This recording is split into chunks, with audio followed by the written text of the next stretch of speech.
Okay, so we thought we'd speak a little bit tonight about what's the word in Sanskrit, the language of the sacred yoga text, is priti. Priti means more, but basically means love. So we want to speak about that a little bit tonight, because it's the most valuable, important thing that there is. So before speaking, I'd like to pay my respects to my spiritual teacher and guide, mentor and friend, Jagat Guru Siddhasrupananda Paramahamsa. Nama Om Vishnu Padaya Krishna Prestaya Bhutale Shrimati Siddhaswarupananda Paramahamsa Iti Namini Shri Krishna Chaitanya Prabhu Nityananda Shri Advaita Gadadhara Shivasati Gaura Bhaktivinoda Hare Krishna Krishna Krishna Hare Hare Rama Rama Rama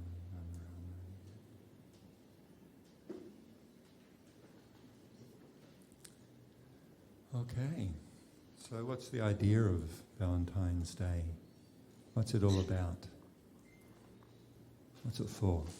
Apart from making money for the florists and the chocolate makers, other than that, what's actually underneath it? What's underlying this whole idea, and why do we like it so much? You know, the idea of having a perfect someone, perfect loving relationship is something we all have. It's actually something we all long for and we all look for. And the question is it possible to find that perfect love? What do you think? What do you think the yoga answer is? Correct. The answer is yes. That perfect relationship, that perfect love, that unconditional love, that all-satisfying love, actually, not only does it exist, it is actually the purpose of our existence.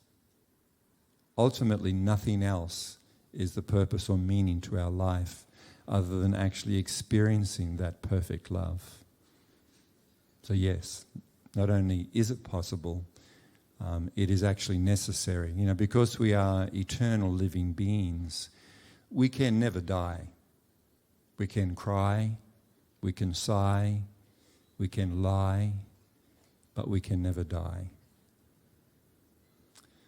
So therefore, living, we're not striving to live. You know, many people, you know, we exercise and we eat a certain kind of diet and get fresh air and, you know, all good kind of stuff to make it so our bodies are healthier. You know, some people, I remember years ago there was even a movement called the Physical Immortality Association. Is anyone part of that? No, it's died off. I actually had people, at the time, this was back in the 80s, I had a meditation centre in Brisbane, and there was just about 6 people who used to come regularly to my Sunday evening programs like this. Really, really liked it, you know, because part of their approach is that meditation can help you live longer, you know, because it de-stresses us and gives us relaxation and things like that. And then one night, part of my talk was about death. You know, how we're all going to have to face it, death of the body sometime. You know, and explaining how we're, you know, the good news is that for a living being there is never birth nor death. The body will die, that's a given, absolute, cannot stop it. No matter how healthy we eat, how much yoga we do, etc., etc. We cannot stop the march of time. It will finish the body.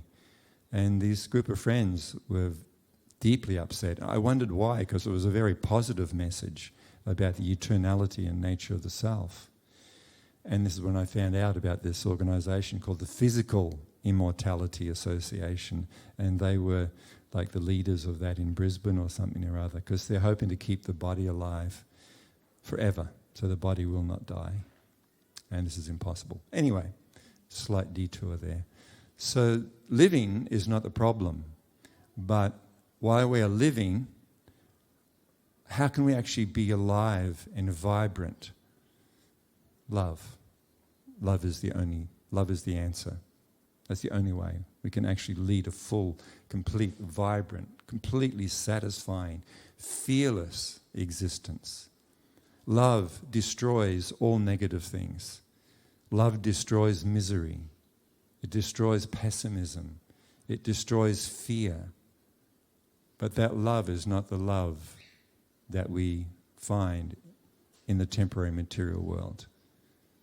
That is what we can call material love. When we are trying to find that perfection of love, when we place that expectation on others, shall we say, materially, a material personality, so to speak, in other words, on people's bodies who we think is them, someone, we are placing an unrealistic expectation that someone else in this world will satisfy me. It is not possible. It is not possible for someone in this world to satisfy this, what is actually an eternal spiritual need. It is not a need of our body.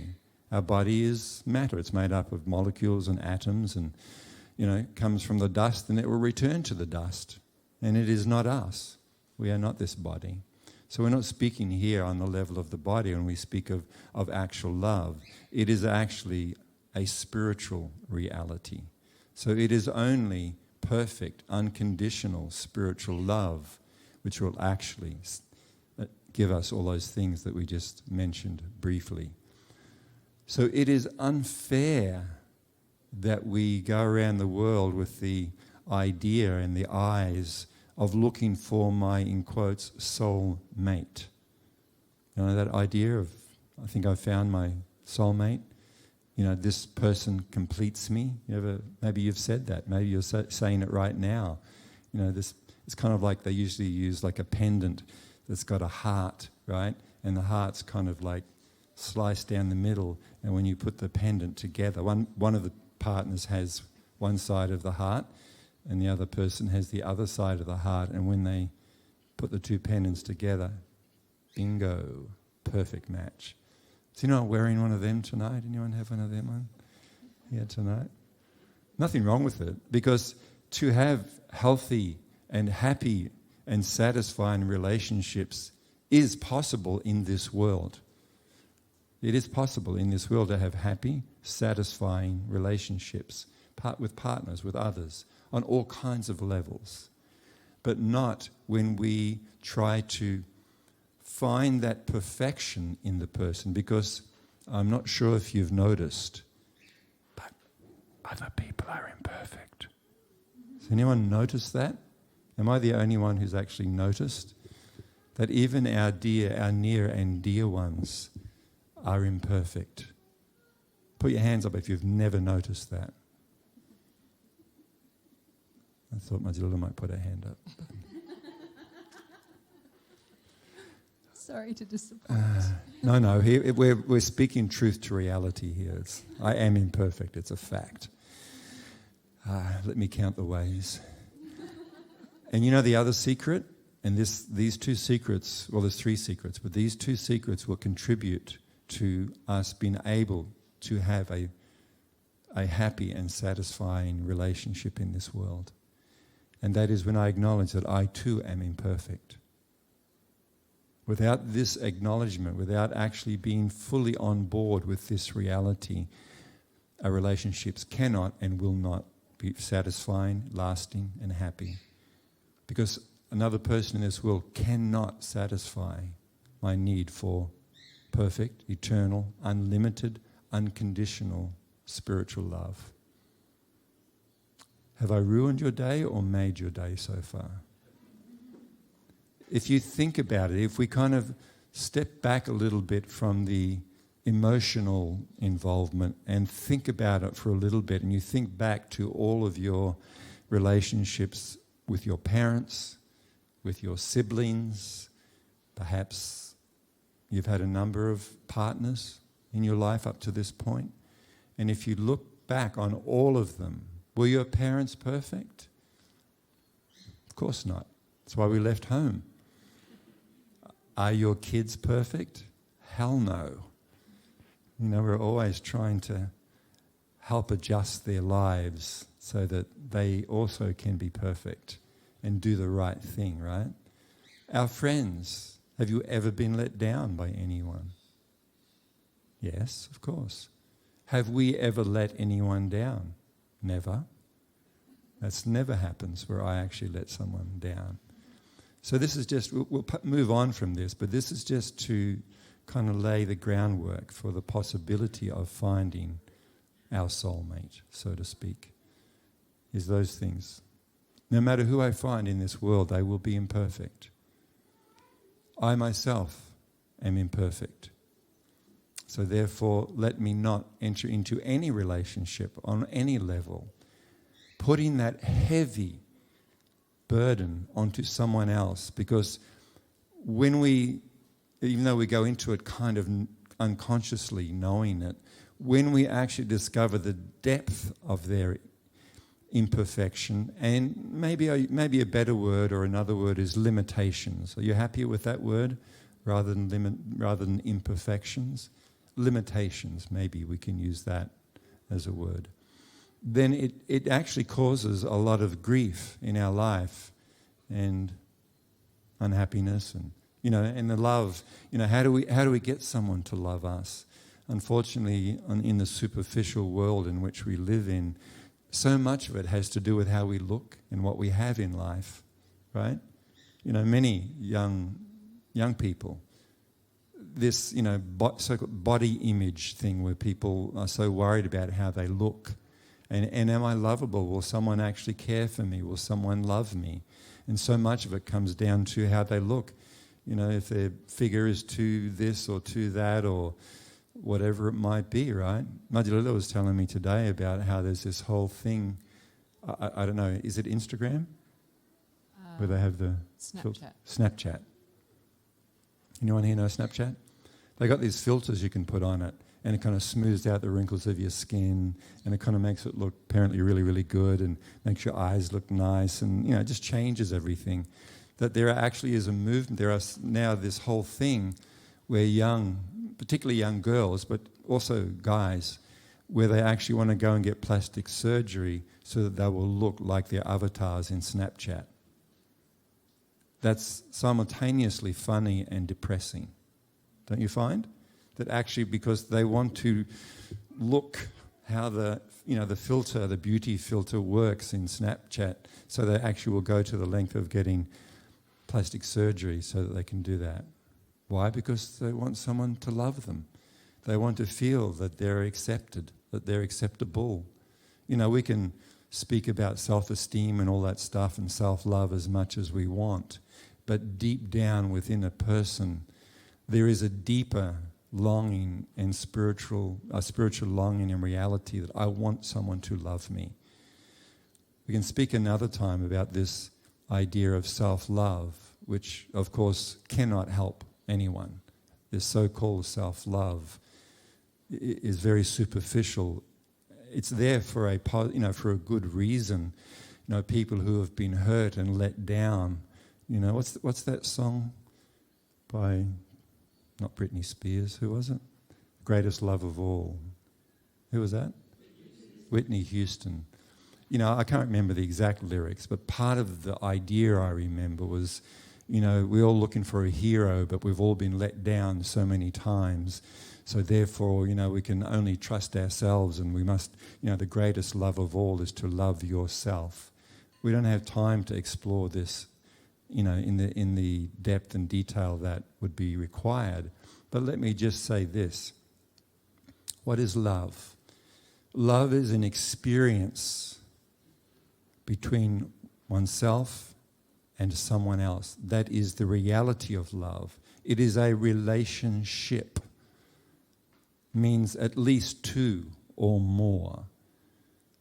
And it's a reciprocal, loving someone and being loved in return. So love actually means a relationship. So maybe another week, maybe next week we can explore this idea of self-love. I'm not putting it down, it's just not sufficient. It does not actually address the spiritual reality So, spiritual life and meditation is all about love. And there was something I wanted to read that touches on this. Where is it? Yes.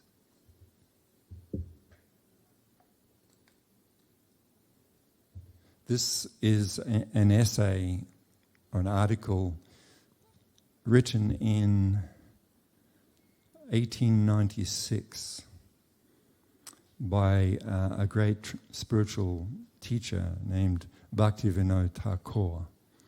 He is in our line of teachers that we are coming in. And it's called Priti, love. Love is a very sweet word. When it is spoken, a very sweet mood arises in the hearts of both the speaker and the listeners. Though few are able to understand its true meaning, everyone still likes to hear the word. All beings are controlled by love. All beings are controlled by love. Many will even give up their lives for it.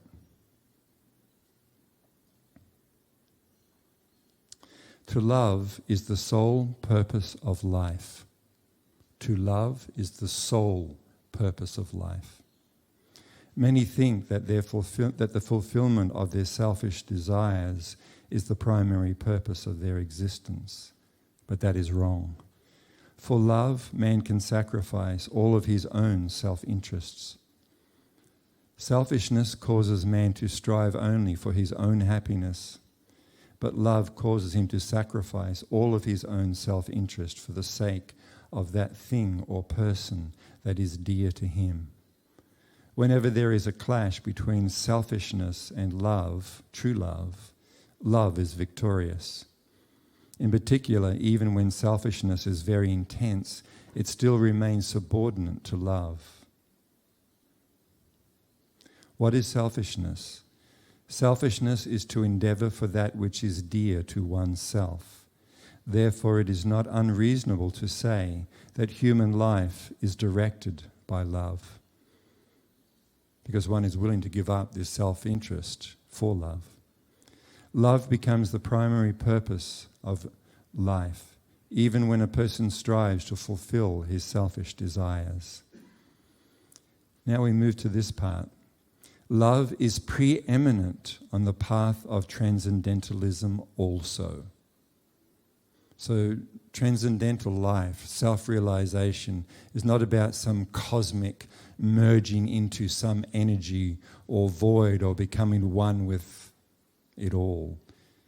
Love is preeminent on the path of transcendentalism also. So that is what spiritual life is all about. That is what our longing in life is all about. So where is that love? Who is that soulmate? Here you'll find that we are chanting these different mantras, these different transcendental sounds. These are all different names of the Supreme. These are different names of God. That is the simplest way to say it. And of all the different names of the Supreme that are found throughout all cultures and spiritual traditions, the most, you can say in one way, God or the Supreme Soul has no name. This is not incorrect. But actually, there are different names that refer to that Supreme Absolute Truth, that Supreme Absolute Personality, according to different qualities and attributes of the Supreme Soul or the Supreme Person. And you'll find that, at our programs here, we regularly sing the Maha Mantra. And as Madhulila was describing before, Hare Krishna, Hare Rama.